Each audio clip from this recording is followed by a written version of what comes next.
7:35 a.m., and we are back with Dave King and Matt Martin here on KFYO Mornings. And, of course, 7:35 a.m. on a Thursday can only mean one thing, and that means it's time for the Car Pro Jerry Reynolds. Good morning, Jerry. Good morning, fellas. How are y'all? So you got a pretty nice ride this week. I've seen the picture, a little Cadillac SUV, huh? Yeah, this is the 5-passenger XT5, for those that with a good memory. This is the predecessor of the SRX that was around for a lot of years. But they made a lot of improvements in it. In 2017, they completely redesigned it. This is the 2019 version. Not a lot different since the 2017 redesign. They've added some features, Apple CarPlay and Android Auto, and it's got a 4G LTE Wi-Fi hotspot that works really well. And I know that because at my home in the Dallas area, I have had no electricity since Sunday afternoon. So I've used the Cadillac for Wi-Fi to run my computer, which has been a little different, but certainly was happy to have it. Well, did you not pay your electric bill? No, I actually did. We had some really strong straight-line winds come out of a storm Sunday afternoon and took out 18 power poles a couple of blocks from me that supplied power to my whole neighborhood. So it went off Sunday afternoon, and it's not going to be restored until tomorrow. Wow. Yeah, you forget how nice electricity is until you don't have it for several days. No kidding. Well, at least it's not like in the middle of summer or something. Yeah, that's right. And it cooled off here.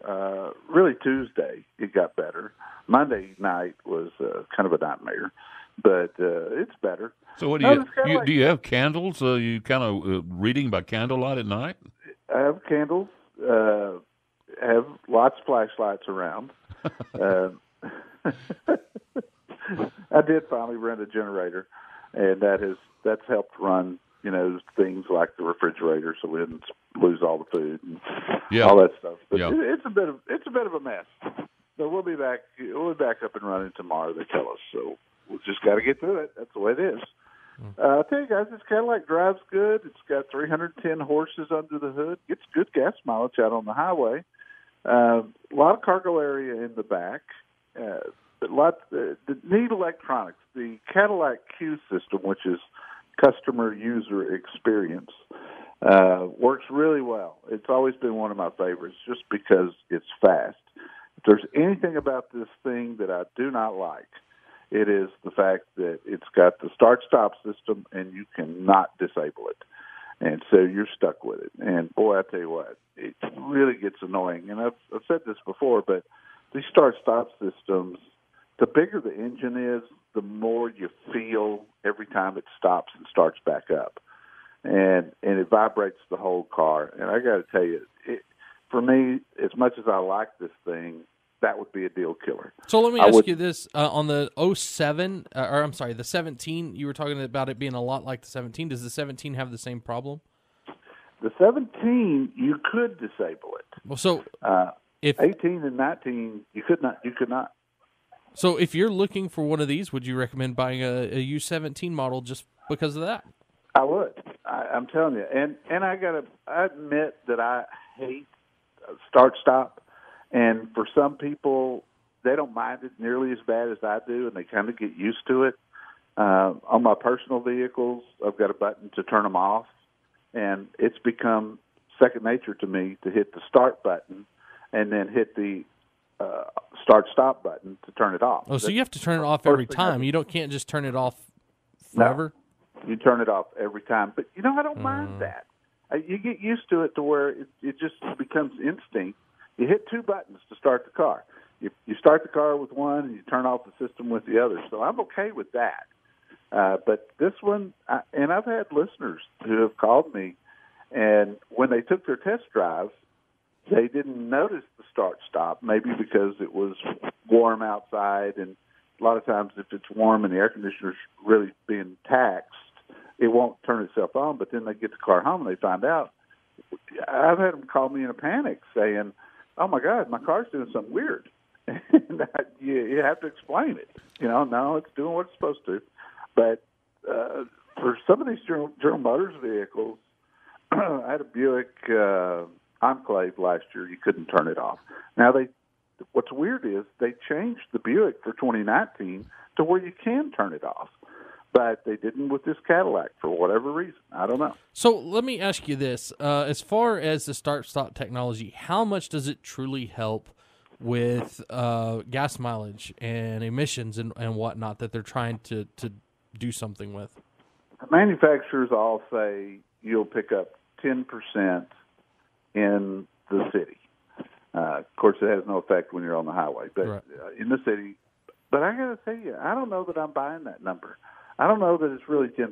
It seems to me that it's less. And I've done some testing on it by leaving it on and testing the fuel economy and then turning it completely off and testing the fuel economy.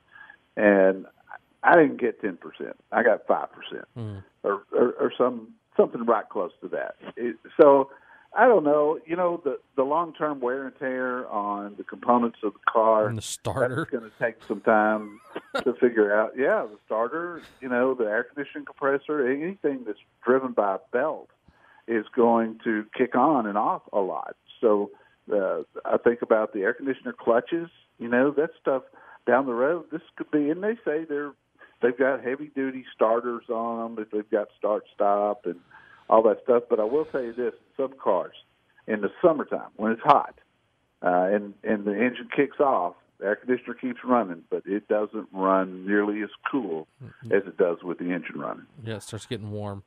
Yeah, exactly. You know, this is Texas. I mean, we're subject to get 110-degree weather, and if that thing kicks off, you're going to feel the difference in the temperature of the air. So does everything nowadays have the start-stop technology? Pretty much, yeah. Everything I'm driving now has got it, but very few exceptions that you can't turn it off. Even the pickups today. I had the 2018 F-150, the Lariat truck, I don't know, 6 months or so ago, and it had it, but you could turn it off. And I think that's going to be the key. I think this is going to be a real dissatisfier for people if they can't disable it. So what do you have going on CarProUSA.com? Well, the most interesting story we put up yesterday, I thought, the 2019 Chevy Silverado, we finally got the EPA estimates on the gas mileage. Chevy's coming out with the base engine in their half-ton Silverado, a four-cylinder. And I thought from the beginning, this is a dumb move. Pickup buyers, especially in Texas, the biggest truck market in the country, just the thought of driving a four-cylinder half-ton truck is not going to go over well. I mean, it took people years to get over having a six-cylinder. I know. You know, even though the Ford, for instance. It's like, what, you put a six-cylinder in a truck? Yeah, I know.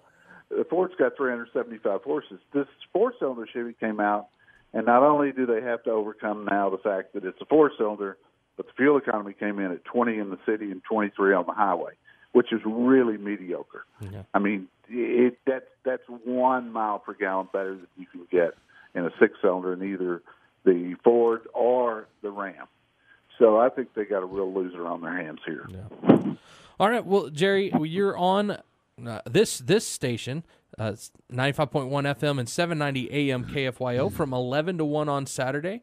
And your website, CarProUSA.com, has all kinds of great information. If you're looking for a car, that's the place you need to be. Guys, have a good week. All right, you too. Thank you. Thanks, sir.